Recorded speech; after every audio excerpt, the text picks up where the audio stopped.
আসসালামু আলাইকুম। তো আপনাদেরকে বলছিলাম গ্রুপে যে আপনারা এখন আল্ট কয়েনের ভিতরে ইনভেস্টমেন্ট করতে পারেন। তো গতকালকে ভিডিওতে আপনাকে বলেছিলাম যে আমি কোন সময় বলবো বা বলার সময়টা আপনাকে বলে দেবো যে আল্ট কয়েনের ভেতরে এন্ট্রি করবেন। তো কেন বললাম, কী জন্য বললাম আজকে যে আপনার আল্ট কয়েনে ইনভেস্টমেন্ট বা বাইং করতে পারেন, তো এটার রিজন কি? তো সর্বপ্রথম রিজন হচ্ছে যে ইউএসডিটি ডোমিনেন্সের একটা রিজেকশন বা একটা রেজিস্ট্যান্স বা একটা ছোটো রেজিস্ট্যান্স 1 উইক মানে এক সপ্তাহর চার্টের ক্ষেত্রে আমরা একটা ভালো রেজিস্ট্যান্স জোন দেখতে পারতেছি এখানে। তো দেখুন, প্রত্যেকটা ক্ষেত্রে প্রত্যেকটা সাপোর্টে যদি আপ অ্যান্ড ডাউনের খেলা দেখেন, আপনি যদি দেখেন একটা মার্কেট আপ হচ্ছে, আপ হচ্ছে, আপ হচ্ছে, আপ হচ্ছে, এই যে মার্কেটের ভিতরে একটা সামথিং ডাউননেস, তো এটা হয় প্রিভিয়াস রেজিস্ট্যান্সের কারণে। আর এই যে ছোট্ট একটা অপশন যেটা দেখতেছেন, এই অপশনটাই হচ্ছে আমাদের এখানে মোমেন্টাম বা মুভমেন্ট।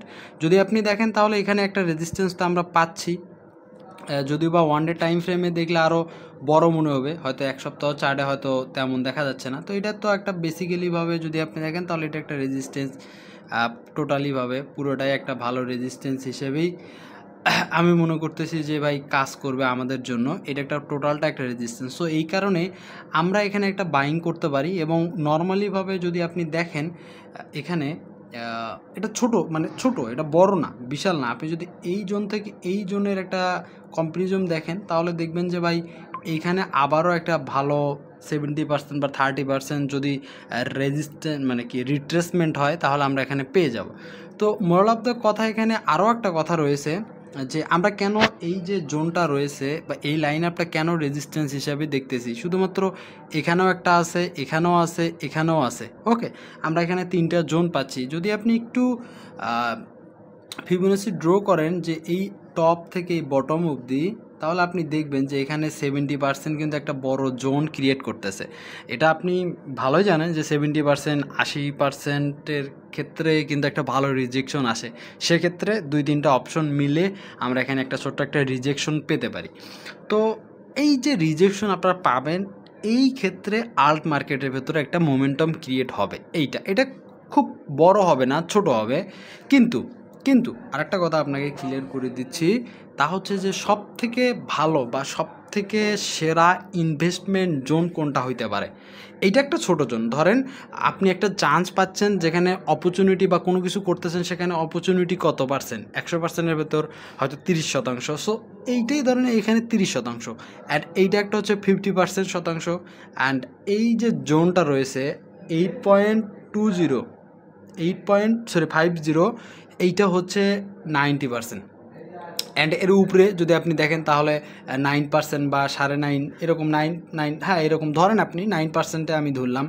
তো এই যে 9% যেখানে রয়েছে না, এইটা হচ্ছে গোল্ডেন, মানে এটা 100 এই স্থানে আসলে ইউএসডিটি ডোমিনেন্স আশাটা আপনি কল্পনা করিয়েন না। যদি আসে তাহলে আল্ট মার্কেট তো বুঝতেছেন যে 1 বছর, 2 বছর, 3 বছর কই চলে যাবে আল্লাহ মাবুদ ভালো জানে, এটা বলা যাচ্ছে না। কিন্তু সবথেকে পিওর বা সবথেকে সিকিউর ইনভেস্টমেন্ট হচ্ছে এইটা। অ্যান্ড এরপর যে সেকেন্ড ইনভেস্টমেন্ট হবে রেড কালার, আমি এটা ধরবো 50-50। অ্যান্ড যে এখন বর্তমানে বিদ্যমান রয়েছে এটা হচ্ছে 30। তাহলে আপনাকে আমি কি ক্লিয়ার করতে পারলাম যে ভাই আপনি ইনভেস্টমেন্ট কখন করবেন, কোথায় করবেন, কোন স্থানে ইনভেস্টমেন্ট করলে আপনি বেটার অপরচুনিটি পাবেন এবং আপনার জন্য বড় অপরচুনিটি বা আমি বলবো যে আমাদের দেখা যাবে যে ম্যাক্সিমামের 26 থেকে 27 বছর ম্যাক্সিমাম মানুষ রয়েছে। সো তাদের জন্য একটা লাইফ চেঞ্জিংয়ের সবথেকে বড় ইম্পর্ট্যান্ট জোন হচ্ছে ভাই 9। ঠিক আছে, এখন কত? এখন আপনি দেখতে পারেন যে 5.5-এর কাছাকাছি 40 ধরলাম। তো এর আগে আরও একটা কথা বলেছিলাম, তা কথা হচ্ছে যে ভাই গতকালকের ভিডিওতে যে আপনি হয়তো বা একটু নর্মালিভাবে দেখবেন এখানে কি বলা চলে যে যদি আমাদের 5-এর নিচে যদি হোল্ড করে, মানে 4.80-র নিচে না আসে, তাহলে কিন্তু এটা ভাই কন্টিনিউয়াসলি করবে। এই কথাটা হয়তো বলছিলাম, আপনি মানে মনে আছে কি না আমি বলছি, আমি জানি আমার কথা। তো এটা কিন্তু হয়নি। তারা কি করছে, তারা অলরেডি মনে করেন যে 5.5-এর উপরে নিয়ে যাওয়ার পর এখন দেখা যাচ্ছে 5.40 বা 35-এর কাছে আবার নিয়ে আসতেছে। সো এইটা আবার দেখা যাবে যে 5.0-এর কাছেও নিয়ে আসতে পারে। মানে এই যে পয়েন্টটা দেখতেছেন না এখানে, যে পয়েন্টটা, এই পয়েন্টটা দেখে 5.40 রয়েছে। সো এটা আবার দেখা যাবে যে 5-এ নিয়ে আসবে। 5-এ আমি এটাকে সর্বোচ্চ লেভেল আপ, আমি এখানে একটা মার্ক করি, এটা কেটে দিয়ে আমি 5-এ একটা লেভেল আপ দিই যে হ্যাঁ আমরা হয়তো আবার 5-এ একটা আবারও অ্যাগেইন একটা আসতে পারে। এই যে আশাটা, এই যে এইখান থেকে এখানে আসা, এইটাই হচ্ছে একটা আমাদের জন্য একটা ছোট্ট একটা আল্ট মার্কেটের ভেতরে পাম্প আসবে, ঠিক আছে, ছোট্ট একটা পাম্প আসবে। এটা আপনাকে আমি বোঝানোর চেষ্টা করতেছি এবং ইভেন কি এখনও আবারও বলতেছি, যদি যদি আমরা 5-এর নিচে বা 5.90, 5.80-তে যদি সাস্টেন করে এই ইউএসডিটি ডোমিনেন্সটা, তাহলে ভাই আমাদের নেক্সট টার্গেট হবে হচ্ছে 6.75 থেকে 6 বা 6.5-এর কাছাকাছি দাঁড়াবে, যেটা আমাদের জন্য সবথেকে বড় বড় কি বলবো যে ডাউনফল, মানে ক্রিপ্টোতে আরও বড় ডাউনফল আসতেছে। আর আরেকটা নেগেটিভ কথা সেটা হচ্ছে ভাই, আমাদের কিন্তু আমাদের ঈদগুলোতে কিন্তু ভাই খুব ভালো মার্কেট হয় না, মানে নেগেটিভ মার্কেট হয়।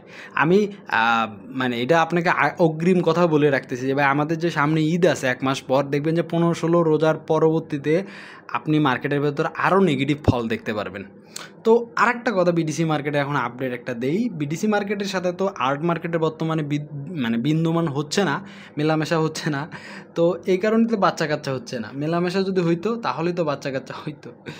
যাই হোক, তো এখানে দেখুন, এখানে একটা হিডেনলি গ্যাপ আপ আছে, যেটা আমি বলবো যে হিডেন গ্যাপ, কারণ অন্য অন্য চার্টে আপনি এই গ্যাপটা দেখতে পারবেন, আমি দেখিয়ে দিচ্ছি।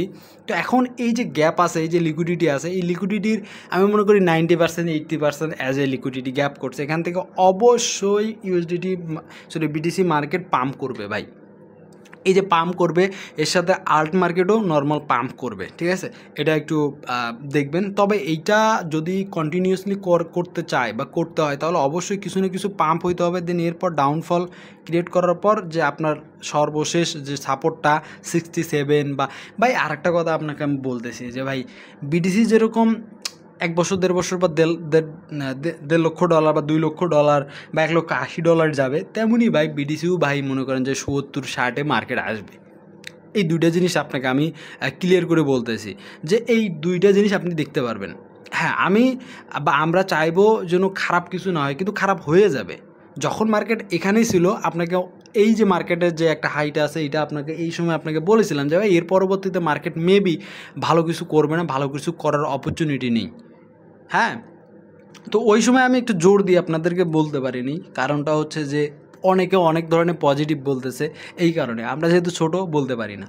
তো মেবি আপনার কনফিউশনগুলো দূর হচ্ছে, সেটা হচ্ছে যে এখানে এই সাপোর্টটা একটা সাপোর্ট হিসাবে কাজ করবে অ্যাজ ইউজুয়ালি। হয়তো হ্যাঁ, এখানে দেখতেছেন যে কত 81, হয়তো বা আরও 3-4 হাজার সর্বনিম্ন হইলে ডাউনফল হইতে পারে, সর্বনিম্ন আমি বলতেছি ডাউনফল, কিন্তু এর বাইরে ডাউনফল হওয়ার খুব একটা বড় অপরচুনিটি নেই। এর পরবর্তীতে একটা মার্কেট অবশ্যই $5,000-7,000 ইনক্রিজ হবে বিটিসির ক্ষেত্রে। ইভেন কি এমনও হইতে পারে যে উপরে যে গ্যাপ আপ আছে, গ্যাপ আপগুলো ফিল আপ করতে পারে নর্মাল বেসে, বাট এটা একটু টাইম সাপেক্ষ। মার্কেট পজিটিভ হবে, দেখবেন যে এই যে 15 দিন ধরেন, গতকাল বা পরশু দিন থেকে আমাদের রমাদান শুরু হবে, দেখা যাবে সর্বোচ্চ আপনি আবার 90, 95, 98 এরকম দেখবেন।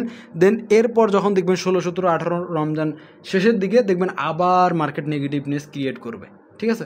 এই জিনিসটা আপনাকে ফুলফিলভাবে বললাম। তবে এইটা ঠিক, আমাদের জন্য একটা বড় টাইমের জন্য মার্কেট খারাপ হতে যাচ্ছে, সেটা এর আগেও বলেছি, এখনও বলতেছি, খারাপ হতে যাচ্ছে। জাস্ট আপনি দেখে যান ভাই। আর কে কী বললো আমি জানি না, বাট আমি এটাই আপনাকে সান্ত্বনা দেবো, সেটা অনেক আগেই বলছি যে ভাই, বিডিসি আর বুল মার্কেট টুল মার্কেট ওগুলোর দিন শেষ, এখন বিয়ার মার্কেটের বাংলাদেশ, এটাই আমি বলবো। দেখা যাক কতটুকু কী হয়। আমার কথা, আপনার কথা, আমরা তো কেউ চাই না ভাই মার্কেট নেগেটিভ আসে, কিন্তু পরিস্থিতি, চার্ট, সাইকোলজি সব কিছুই বলে দেয় যে মার্কেটগুলো একটু নেগেটিভ হওয়ার চান্স বেশি রয়েছে। ইউএসডি ডোমিনেন্স যতক্ষণ পর্যন্ত নয় যাচ্ছে না, আমি বলবো না ততক্ষণ পর্যন্ত শ্রেষ্ঠ ইনভেস্টমেন্টের সময় আসবে না। এবং ওই নয় যাওয়াটাই আপনাকে আবারও লাস্ট কথাটা বলে ক্লিয়ার হচ্ছি। এখন ধরেন 5.40 আছে, এইটা যতদিন পর্যন্ত ধরেন মনে করেন যে 6, 6.5 বা 7 না যাচ্ছে, এটা তো একটা বড় টাইম আছে 9-এর দিকে, মানে অ্যাপ্রক্স 8-এ যতদিন যাচ্ছে না, মানে 8-এ যাইতে তো টাইম লাগবে। ধরেন এই মার্কেটটা, এই যে ধরেন বলতে চাই, ধরেন এই যে ডাউন আসছিল 3.83 থেকে, এই যে 6 বা 7.5-এ গিয়েছিল কত দিনের, 145টা দিন লাগছে এই মার্কেটটা পজিটিভ হইতে। তো এখন আমার আরেকটা কোশ্চেন, সেটা হচ্ছে যে এই যে মার্কেটটা এখানে বিদ্যমান করতেছে, এই মার্কেটটা হয়তো আর একটু নিচে আসবে, থাকবে, চলবে। তো আমি যদি এইভাবেও ধরি এইভাবেও ধরি যে মার্কেটটা এইভাবে সাস্টেন করতেছে বা এরকম টাইম যদি জোন দেয়, মানে এইখান থেকে শুরু করে এই টাইম ফ্রেমে যদি আসে 6.80-তে, তবুও দেখা যাবে যে 100 দিন চলে যাবে। 100 দিন মানে প্রায় আমাদের কোরবানি ঈদের কাছাকাছিও চলে আসতে পারে যে মার্কেটটা আমাদের খারাপ যাবে। আপনি এখনও বুঝতেছেন না, সমস্যা নাই, ইনশাল্লাহ বুঝতে পারবেন সময় যতক্ষণ যাবে। এই ভিডিওর এই টপিকটা যে দেখেছে, আপনি হনেস্ট মানে সততার সহিত যদি 1 মাস 1.5 মাস খারাপ মার্কেট যায়, কমেন্ট করবেন ভাই।